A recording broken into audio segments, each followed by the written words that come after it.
Good morning, Periscope. Thank you guys for joining. Hey everybody. Hey Andrea. Let me make sure you guys can hear me.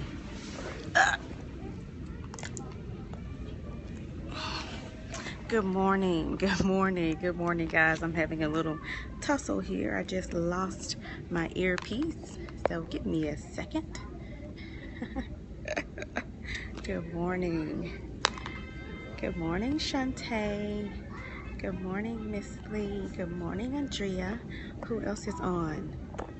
Good morning, Miss Williams. Okay, so let me know. Can you guys hear me? Just put okay in the comment box if you guys can hear me. Okay, perfect. So good morning, everybody. It is Wednesday morning. We have made it to the hump, and we know that we will get over the hump indeed. So be sure before we start this broadcast, this is going to be a dope scope and a quick scope. I'm in the airport, as you can see. I'm about to head out, but I wanted to join quickly. So I'm a little early, so you're not running late. Instead of our boarding time moved up, so I thought I would go ahead and hop on quickly. So you are not late for work. It is 8:21 a.m. I said that I would come on at 8:30, but joined a little early. Thank you guys for the heart flow already. You guys are so super sweet. So go ahead, swipe to the right to invite your followers if you are on an iOS device, and swipe down to invite followers if you are on a Android device. So good morning. Hey CeeLo, thank you guys for joining. I see you hopping on. So in case you do not know me, I'm Clarissa.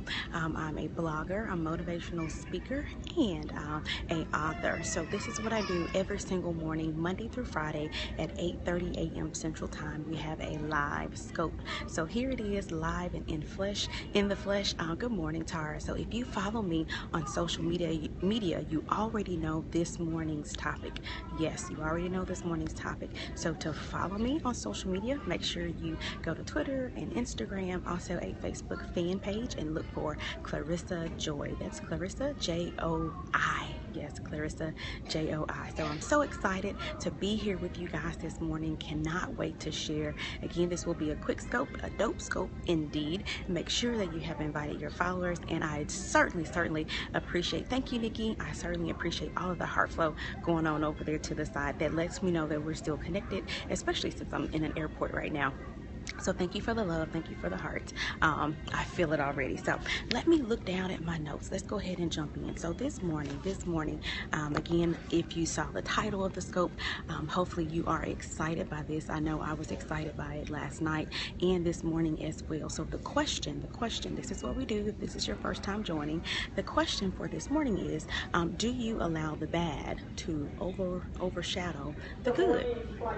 Do you... Hang on, I'm gonna pause so that you guys can hear me.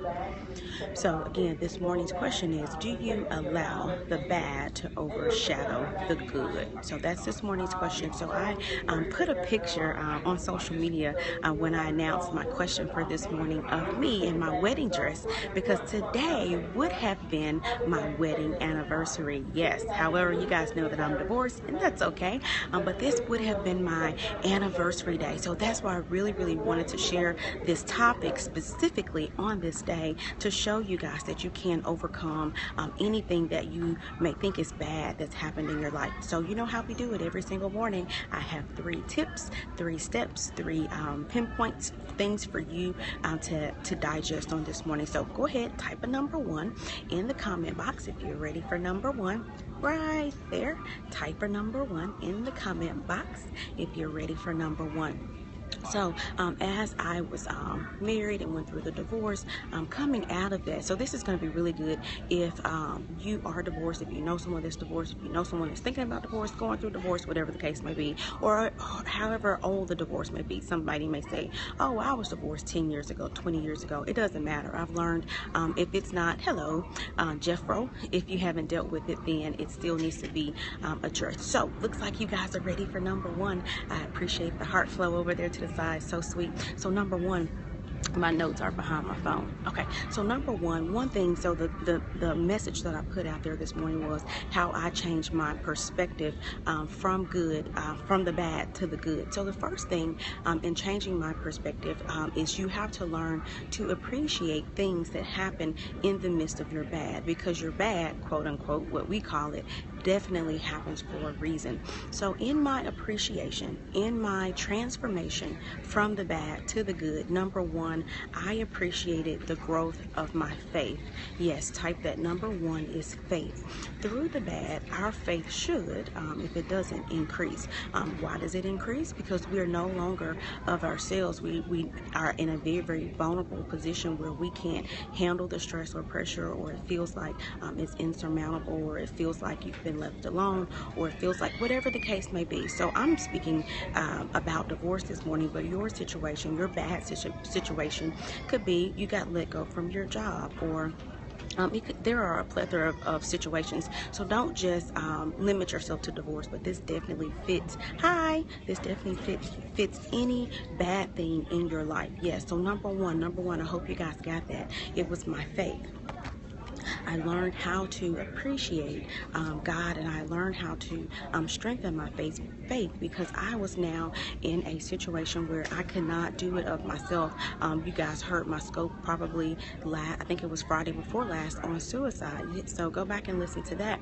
It was a very, very dark period in my life. It was a very destitute period that I did not think that I could bounce back from. And believe it or not, there are hundreds and thousands of ladies and men as well that feel that they have not been able to bounce back or rebound from life after a major situation.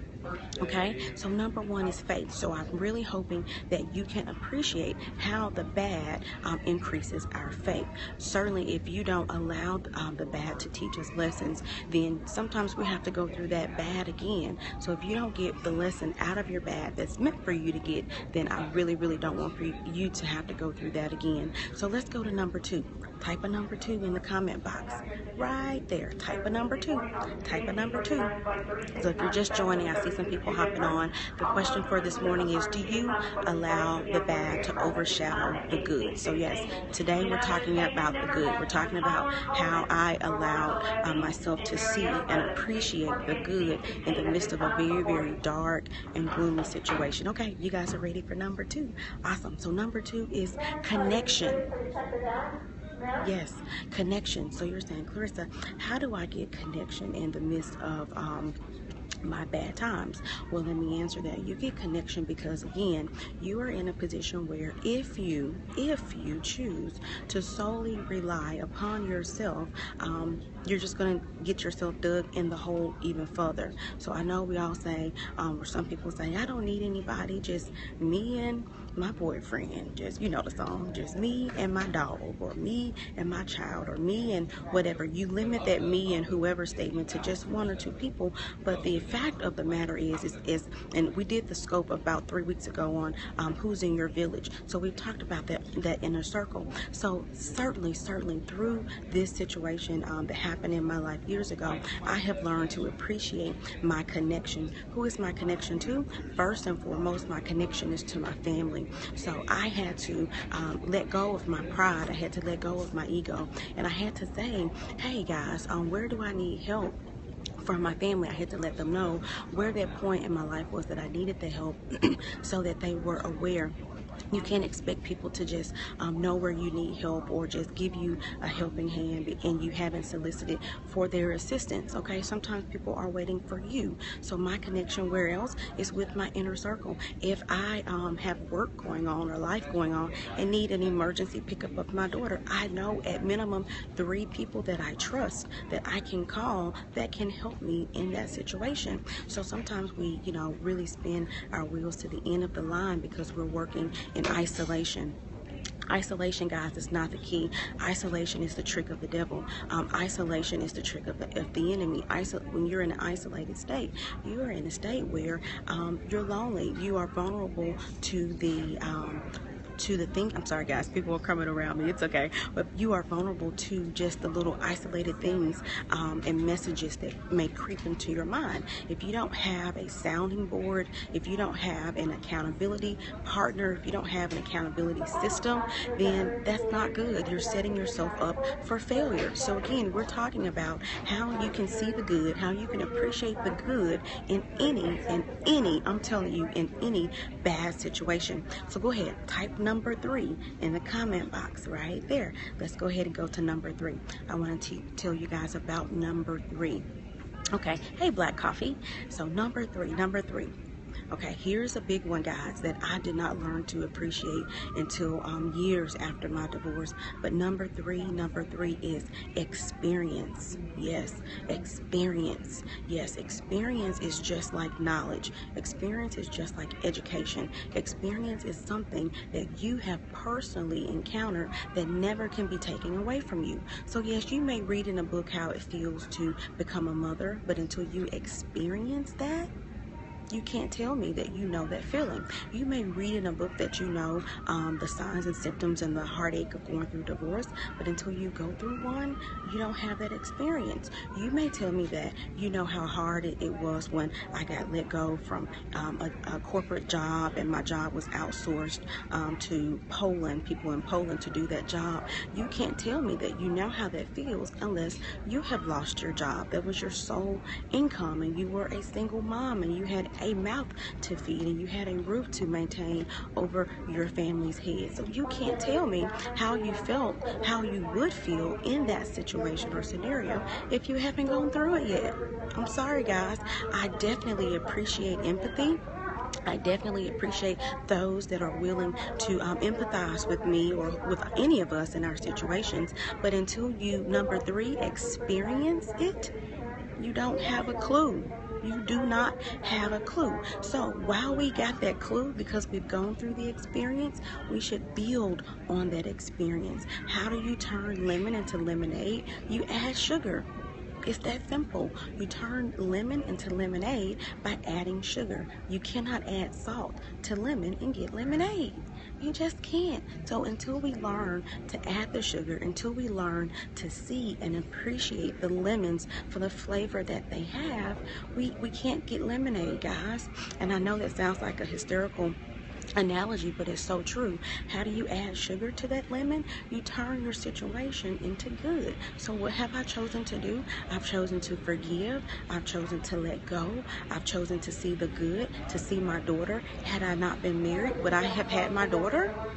Probably not. So that is an awesome experience or benefit that I received from going through that bad. Yes. So today, I challenge you to turn any of the bad or the negative experiences that you have gone through or that you may be going through now into good. How do I do that, Clarissa? Number one, you increase your faith. Do you think America is stereotypical of other faiths? I think probably all are stereotypical. Stereotypes are a human nature thing. Stereotypes are not a cultural thing. It's a human nature thing. When you first, there's studies on this, when you first meet someone, within the first 10 seconds, you form an opinion. That opinion can also be called a stereotype. Yes, we all do it. You just have to learn and be cognizant of when you're doing it, okay?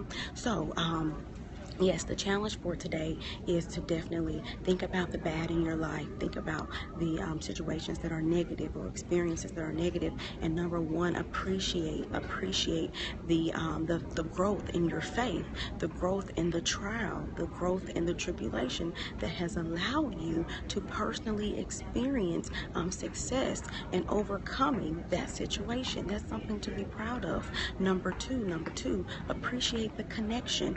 Form those connections in spite of the situation that help you through, that give you support, that gives you accountability. I remember my girlfriends was like, okay, Clarissa, we're not going to be in a club every weekend just because you've gone through a divorce. We surely will not be. So you need those people around you that will keep you sane, those people that will check you when you need to be checked. You don't need the amen corner. Not for growth. You don't need the person that's going to always tell you that you're doing right, you're doing okay, when you are as wrong as two left shoes. Yes, even in the midst of someone doing you wrong, you can be wrong if you choose to do the same wrong, or even worse. So you guys have probably all heard the saying that hurt people hurt people. That's so true. As long as you stay in that hurt state of mind, you're going to hurt other people, whether you realize it or not. So we have got to add sugar. We've got to add sugar to our lemons to get the lemonade. So number three was experience. That experience can never. I'm about to board, but I've got to go. I'll hop back on a little bit later to check in with you guys. Thank you for wishing me safe travels. Thank you for the hearts and the love. I certainly appreciate it, and I will see you all soon. You guys be blessed. Let's go out with a heart flow. How do you give me hearts? Tap the screen, tap the screen. I'll be back on, guys, okay? I'm going to Atlanta next. I'll probably hop on quick when I get to Atlanta. See you soon. Bye. Go to my website, chitchatcc.com. Follow me on social media, Clarissa Joy, Joy. Thanks, guys.